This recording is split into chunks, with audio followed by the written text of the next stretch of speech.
ఏం చేస్తున్నారు? నేనైతే చాలా బాగున్నానండి. మీరు కూడా చాలా చాలా బాగుండాలని మనస్ఫూర్తిగా ఆ దేవుని వేడుకుంటూ ఇవాళ వ్లాగ్ స్టార్ట్ చేశానండి.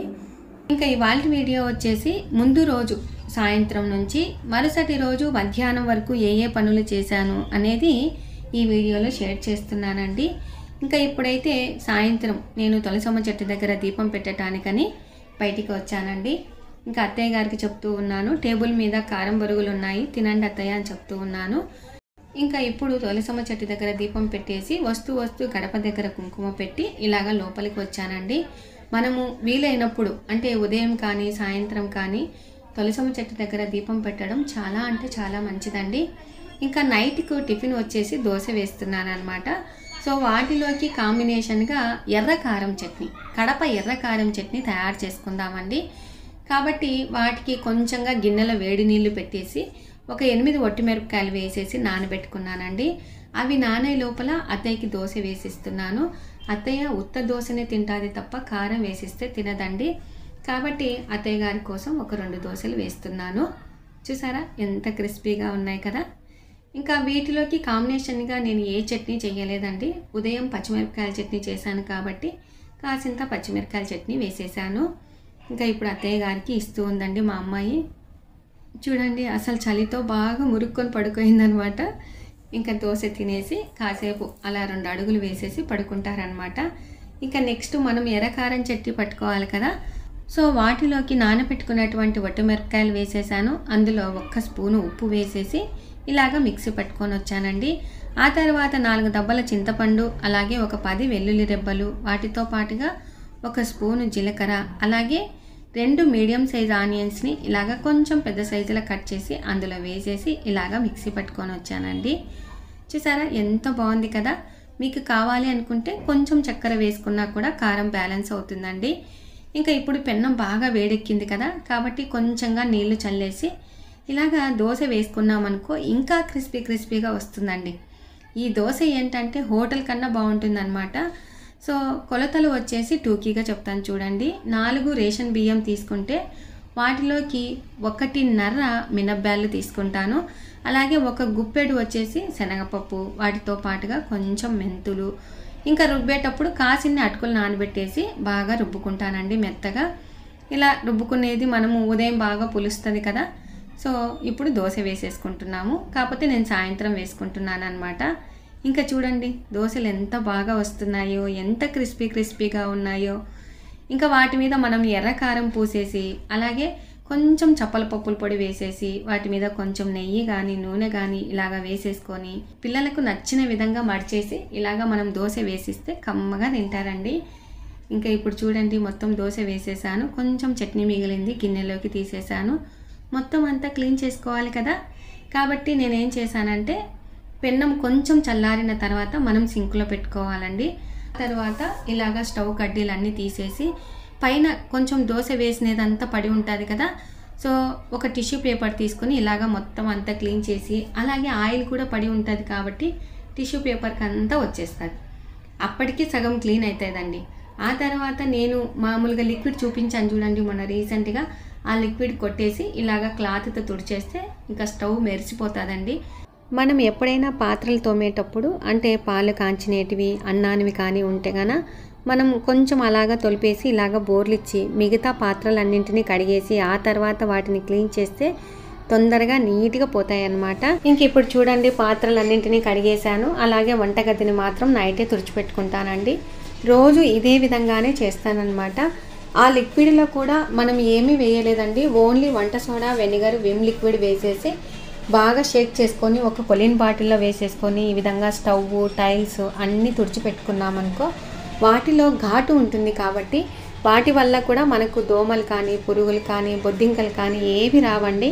ఈ విధంగా మనము నైట్ క్లీన్ చేసుకొని పడుకుంటే గాన ఉదయాన్నే పటాపట్గా ఈజీగా పనులు చేసుకోవచ్చు. సో ఇంక ఇప్పుడైతే గుడ్ నైట్ అండి.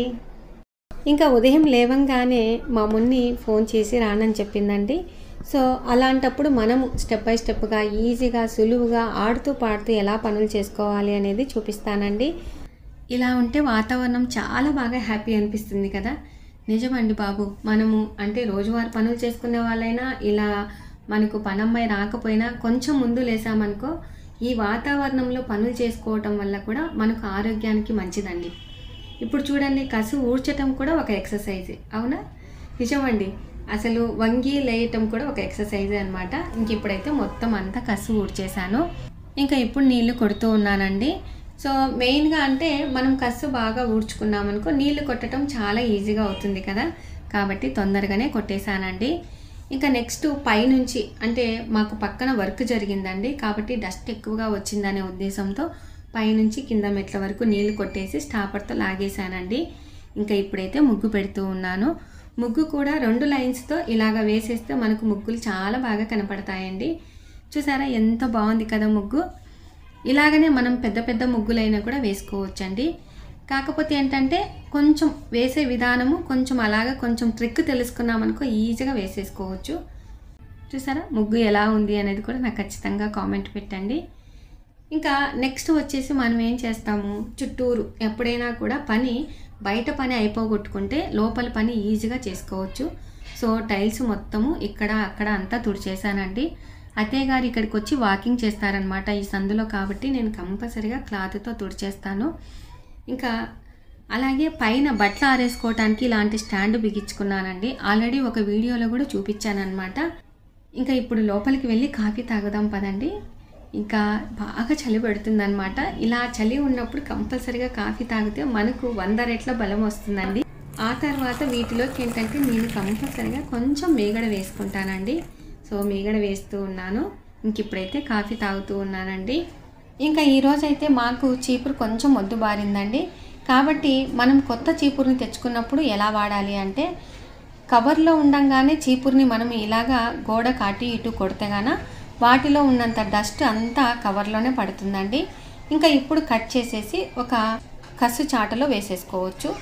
ఇంక ఇప్పుడు కట్ చేసిన తర్వాత ఇలాగా చాటలోకి ఒకే చోట పడుతుందన్నమాట.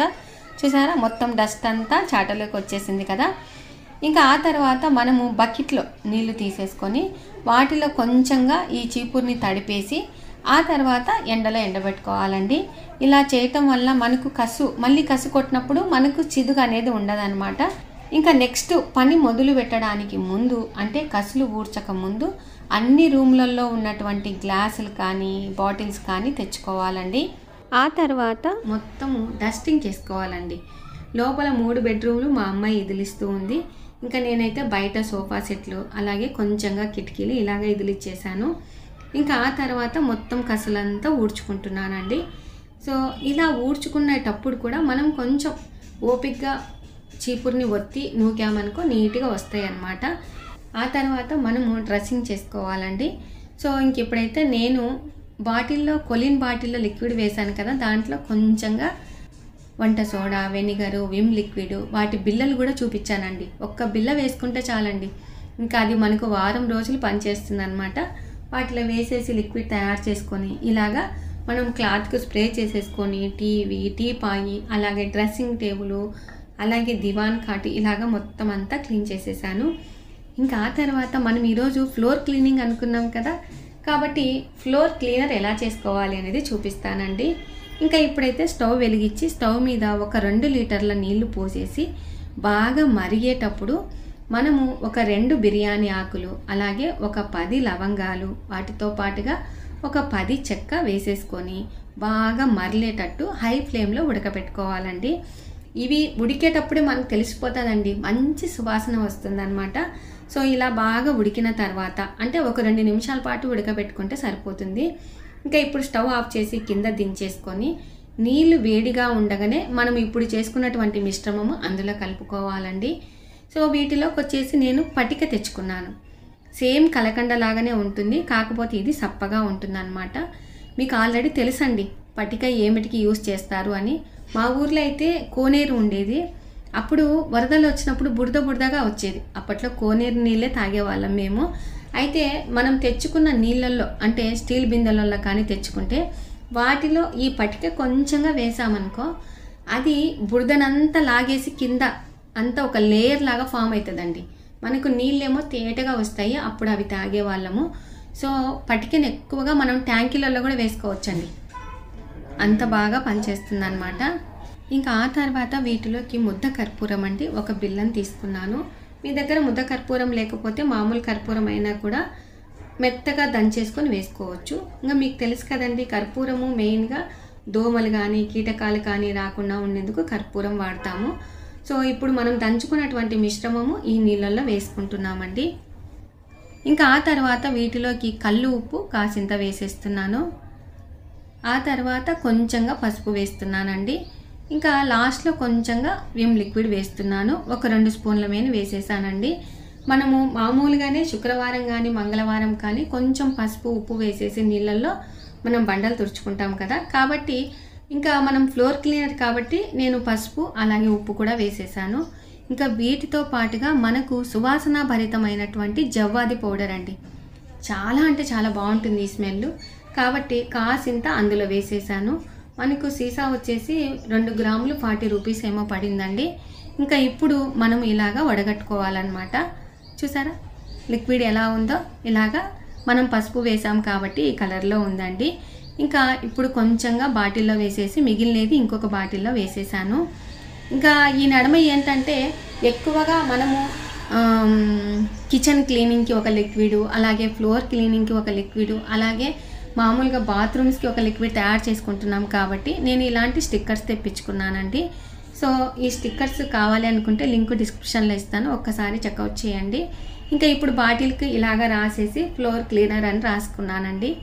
చూడండి, మనం అక్కడ ఖర్చు ఎక్కువగా పెట్టలేదు. ఒక లైజాల్నే తయారు చేసుకున్నాం అనుకోండి, ఎంత స్మెల్ ఉంటుందంటే ఇది నిజంగా అంత స్మెల్ ఉంటుంది. అదే కాక మనం తుడిచేటప్పుడు ఒక్క మూత వేసేసి ఇలాగా మనము బాగా క్లాత్ని అంటే మాపుని ఇలాగ బాగా డిప్ చేసి గట్టిగా పిండుకొని ఒక్కసారి తుడిచినా చాలండి రూమ్ అంతా, అంత షైనింగ్గా ఉంటుంది. ప్లస్ క్లాత్ కూడా ఉన్న మట్టి అంతా ఎంత నీట్గా వచ్చేస్తుందో చూసారా, ఒక్కసారికి ఎంత మట్టి వచ్చేసిందో చూడండి. కాబట్టి చాలా బాగా హైజెనిక్గా పనిచేస్తుందండి, తప్పకుండా ట్రై చేసి చూడండి. ఇంకా ఇప్పుడైతే ఇండ్లు మొత్తం తుడిచేసాను. చూసారా ఎంత షైనింగ్గా ఉన్నాయో, ఎక్కడైనా కూడా మట్టి కానీ మరకలు కానీ ఉంటే ఇట్లాగే మాయమవుతాయండి, అంత బాగా పనిచేస్తుంది అన్నమాట. మీరే గమనించండి. అందులో పటిక నేను చెప్పినంత కొలత ప్రకారం వేసుకోండి. పటిక వచ్చేసి దంచిన తర్వాత 1 లీటర్కి వచ్చేసి 3 స్పూన్లు, 2 లీటర్లకు వచ్చేసి 6 స్పూన్లు వేసేసి ఇంకా చెక్క లవంగా అవన్నీ వేసేది చూపించాను కదా, వాటితో పాటుగా ఇంకా మిగతావి కూడా చెప్పానండి. ఇంకా ఇప్పుడైతే నేను స్నానం చేసేసి వచ్చి దేవుని దగ్గర చెంబులో కొంచెం నీళ్ళు ఉంచుతాను కదా, అవి తులసమ్మ చెట్టు దగ్గర పోసేసి అలాగే ప్రమిదల్ని కూడా నీట్గా కడుక్కోవాలి కదా. సో ప్రమిదల్ని నీట్గా కడిగేసి ఇంకా ఇప్పుడు మా వదిన గారి ఛానల్ ఉంది కదండి, అనురాధ స్వరాలు. సో ఆ ఛానల్లో ఉన్నటువంటి సాంగ్స్ పెట్టుకొని పూజ స్టార్ట్ చేస్తానండి. ప్రతిరోజు నేను ఇలానే చేస్తానన్నమాట. ఇంకా ఇప్పుడైతే అన్ని ప్రమిదలన్నింటినీ నీట్గా తుడిచి అక్కడ పెట్టేస్తూ ఉన్నాను. ఇంకా ఇప్పుడు మా వదిన గారి పాట వినుకుంటూ నేను పూజ ఎలా చేశాను అనేది మీరు చూసేయండి. సో వీటి లిరిక్స్ కావాలి అనుకుంటే మీరు తప్పకుండా నేను డిస్క్రిప్షన్లో లింక్ ఇస్తాను, ఒక్కసారి చెక్అవుట్ చేయండి. అంబ మంగళం జగదంబ మంగళం, అంబ మంగళం జగదంబ మంగళం, మంగళారూపిణి గౌరి మంగళం, మంగళారూపిణి గౌరి మంగళం, వాణి మంగళం కళ్యాణి మంగళం, వాణి మంగళం కళ్యాణి మంగళం, ఓంకార స్వరూపిణి దేవి మంగళం, ఓంకార స్వరూపిణి దేవి మంగళం, అంబ మంగళం భ్రమరాంబ మంగళం, అంబ మంగళం భ్రమరాంబ మంగళం, పరమశివుని హృదయ రాణి గౌరి మంగళం, పరమశివుని హృదయ రాణి గౌరి మంగళం.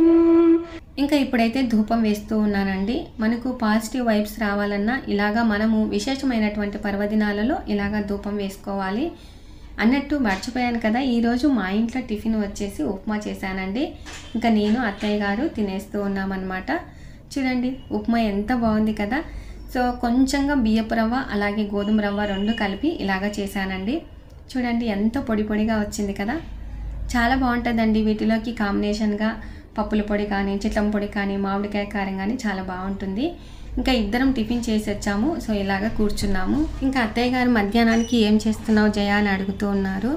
సో అయితే చుక్కాకు చట్నీ చేస్తాను అంటే వద్దు, చుక్కాకు పప్పు నీళ్ళ రసం చేసేసి వాటిలోకి కొంచెంగా వడియాలు ఊరమిరపకాయలు చెయ్యి, నాకు కొంచెం నోరు బాగాలేదని చెప్తూ ఉన్నారు. అయితే నేను ఇంకా ఇంట్లోకి వచ్చేసి చుక్కాకును కూడా కడిగి నీట్గా పెట్టేశానండి.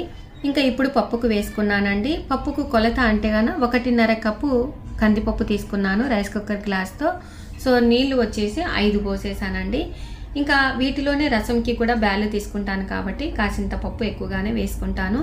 ఇంకా వాటిలో కొంచెంగా నూనె అలాగే పసుపు ఇలాగ మీడియం సైజ్ ఆనియన్ని కడిగి అందులో వేసేసాను. ఇంకా వాటితో పాటుగా అన్నంకి కూడా కడిగి పెట్టుకున్నానండి. ఇంకా నెక్స్ట్ మనము వడియాలు వేయించుకోవాలి కదా. సో ఆయిల్ కాగాలి కాబట్టి ఒక బాండీలో ఆయిల్ పోసేసి ఇలాగ పెట్టేసుకున్నాను. ఇంకా ఇప్పుడు మొత్తం పాత్రలన్నింటినీ కడిగేశాను. ఇలాగా నీట్గా తుడుస్తూ ఉన్నానండి. చూసారా, ఆ పని అయ్యే లోపల ఈ పని అయిపోయింది కదా. ఇంకా ఇప్పుడు పప్పు బ్యాళ్ళు బాగా ఉడుకుపడ్డాయి, అలాగే అన్నం కూడా కొంచెం ఉడుకు పట్టింది. ఇంకా ఆయిల్ కూడా బాగా కాగుతుంది. వాటితో పాటుగా చుక్కాకు కానీ మనకు కొంచెం తడి లేకుండా ఉంటే బాగుంటుందన్నమాట. ఇంకా ఇప్పుడు వీటిలోకి అంటే పప్పు బ్యాళ్ళల్లో నేనేం చేశానంటే ఒక 15 పచ్చిమిరపకాయలు సన్నగా కట్ చేసి అందులో వేసేసాను. ఇప్పుడు కుదించిన తర్వాత వీటిలోకి మనం ఏం చేయాలంటే చుక్కాకు ఒక 2 గుప్పెళ్ళు అందులో వేసేసుకోవాలండి. నేను మేము ఎక్కువగా కందిపప్పును వేసుకుంటాం కాబట్టి కాసిన్ని పచ్చిమిర్చి ఎక్కువగానే వేసుకుంటామండి. మీకేంటంటే మేము పచ్చిమిర్చి ఎక్కువగా వేస్తామని అనుకుంటున్నారు, అలా ఏమీ కాదండి. సో ఇంక ఇప్పుడైతే వీటిలోకి ఒక 5 వెల్లుల్లి రెబ్బలు, వాటితో పాటుగా 1 స్పూను ధనియాలు అలాగ నలిచి వేసేసి వాటితో పాటుగా పచ్చి కరివేపాకు, పచ్చి కొత్తిమీర, ఇంకా ఒక హాఫ్ సైజు నిమ్మకాయ అంత చింతపండు వేసేసి ఒక్కసారి అలాగ కుదిర్చేసి మూత పెట్టేసుకోవటమేనండి. పప్పు ఫినిష్. అంతేనండి, చాలా ఈజీగా చేసుకోవచ్చు.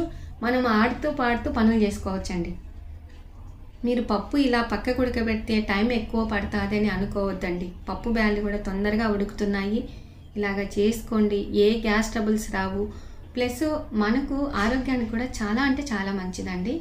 ఇంకా ఆయిల్ బాగా వేడెక్కింది. అలాగే మేము రసం చేసుకుంటాం కదా, కాబట్టి పప్పు 50% ఉడికిన తర్వాతనే నేను చారుకు కొంచెంగా పప్పు బ్యాళ్ళు పక్కకు తీసుకుంటానండి. కాబట్టి ఇక్కడ పక్కన ఉడకబెట్టుకుంటున్నాను. ఇంకా వడియాలు వేయించాను, అప్పడాలు వేయించాను, ఊరమిరపకాయలు కూడా వేయించాను. సో ఇంకెప్పుడు స్టవ్ ఆఫ్ చేస్తున్నానండి. ఆయిల్ కింద చూసారా, మొత్తం అన్నీ వేయించుకొని టేబుల్ మీద పెట్టేశాను. ఇంకా ఇప్పుడు రసంలోకి వచ్చేసి ఒక మీడియం సైజు టమాటా కట్ చేసి వేశాను. వాటితో పాటుగా ఒక 4 దబ్బల చింతపండు అలాగే కొంచెం బెల్లం వేసేసి ఇంకా ఇప్పుడు స్టవ్ మీద పెట్టేశానండి. ఇంకా మనం పోపు వేసుకోవాలి కదా పప్పులోకి, చారులోకి. కాసింత ఆయిల్ వేసేసి ఇలాగా పోపు గింజలు, వట్టిమిరపకాయలు, కరివేపాకు, ఎల్లిపాయలు ఈ విధంగా వేసేసి దోరగా వేయించుకున్నానండి. ఇంకా ఇలా వేయించుకున్నటువంటి పోపుని రసంలో వేసేసాను, అలాగే చుక్కాకు పప్పులో కూడా వేసేసాను. ఇంకా రసం బాగా ఉడుకుపడుతుంది కదా. సో ఆ టైంలో మనం ఏం చేయాలంటే, నేను మా దగ్గర రసం పొడి లేదండి కాబట్టి కొనుక్కున్నటువంటి రసం పొడి వేసేస్తున్నాను. వాటితో పాటుగా మనకు ఒకవేళ కారం తక్కువైంది అనుకుంటే కాసింత కారమైనా వేసుకోవచ్చు. ఇంకా ఉప్పు కూడా తక్కువైంది కాబట్టి కొంచెంగా ఉప్పు వేసేసి లాస్ట్లో ఫ్రెష్ కొత్తిమీర వేసేసి ఇలాగ హై ఫ్లేమ్లో పెట్టుకొని బాగా సలసలమని ఉడకబెట్టుకున్నామనుకో రసం నీళ్ళలాగానే ఉంటుంది, కానీ టేస్ట్ మాత్రం అమోఘంగా ఉంటుందండి. ఇంకా రసం రెడీ అయిపోయింది, పప్పు కూడా రెడీ అయిపోయింది. ఒక బౌల్లో తీస్తున్నాను. చూసారా ఎంత బాగుంది కదా చుక్కాకు పప్పు. తప్పకుండా ఇలాగ ఒక్కసారి ట్రై చేసి చూడండి, చాలా అంటే చాలా బాగుంటుంది అనమాట. ఇంకా వాటిలోకి ఊరమిరపకాయ నలుచుకొని తిన్నామనుకో వాటితో పాటుగా వడియాలు, ఆ మజాయే వేరండి. ఇంకా ఇప్పుడు రసం కూడా ఒక బౌల్లోకి తీసుకున్నాను, అన్నీ తెచ్చి టేబుల్ మీద పెట్టేస్తున్నానండి. సో మధ్యాహ్నానికి అయితే వంట అంతా ఫినిష్ అయిందనమాట. చూసారా, రసము అలాగే పప్పు, ఇంకా వాటితో పాటుగా ఊరమిరపకాయలు, వడియాలు ఇలాగ కమ్మగా చేసుకుంటే బాగా తినొచ్చండి. ఇంకా పెరుగు కూడా బాగా పేరింది. ఇంకా ఇప్పుడు అత్తయ్య గారు అన్నం వండినాకనే ఎవ్వరు ముట్టుకొంతలకి కాసింత అన్నం తీసుకొని వచ్చి ఇలాగా కాకులకు పెడతారండి. పెట్టిన తర్వాత కూడా కొంచెం సౌండ్ చేసినట్టుగా అంటారనమాట. అప్పుడు కాకులు, ఉడతలు వచ్చేసి అక్కడ తినేసి వెళ్ళిపోతాయి. చూసారు కదండి ఇవాళ వీడియో ఎలా ఉంది అనేది కూడా నాకు ఖచ్చితంగా కామెంట్ పెట్టండి. ఇంకా మీరు తప్పకుండా నేను చేసినటువంటి వంటకాలు ట్రై చేయండి, ఎలా వచ్చాయో కామెంట్ పెట్టండి. మెయిన్గా హైజెనిక్గా ఉండేటువంటి లిక్విడ్ తయారు చేసుకోండి, మంచి రిజల్ట్ ఉంటుంది. ఇంకా ఇవాళ వీడియో మీకు నచ్చినట్లయితే లైక్ చేయండి, షేర్ చేయండి, సబ్స్క్రైబ్ చేయండి. Thank you for watching. Bye అండి. ఇలాంటి మంచి మంచి వీడియోస్తో మంచి మంచి టిప్స్తో మీ ముందుకు వస్తానండి. బాయ్ అండి.